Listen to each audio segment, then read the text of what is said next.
দর্শক, কৃষি হসপিটালের পক্ষ থেকে স্বাগতম। আজকে আমি আপনাদেরকে নারিকেল গাছের প্রুনিং সম্পর্কে কিছু আইডিয়া দিতে চাই।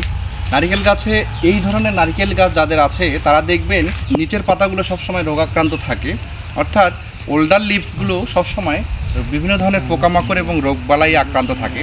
সেই কারণে এই নিচের পাতাগুলো আমরা যেভাবে কেটে দিচ্ছি সেভাবে কেটে দিতে হবে। এই ওল্ডার লিভসগুলো কেটে দিলে হবে আপনার গাছটা আলো বাতাস বেশি পাবে এবং দ্রুত বর্ধনশীল হবে।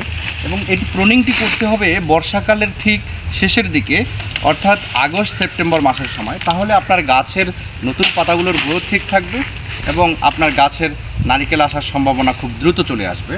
পাশাপাশি এই প্রুনিং কার্যক্রম শেষ করার পরে অবশ্যই আপনাদের এই গাছে কপার অক্সিক্লোরাইড সমৃদ্ধ ওষুধ স্প্রে করতে হবে, যেন প্রুনিংয়ের কারণে যে ইনজুরি হলো সেটি থেকে যেন আবার নতুন করে কোনো ধরনের রোগবালাই চলে না আসে। এটি পরামর্শ দেওয়ার মতো ছিল। ধন্যবাদ।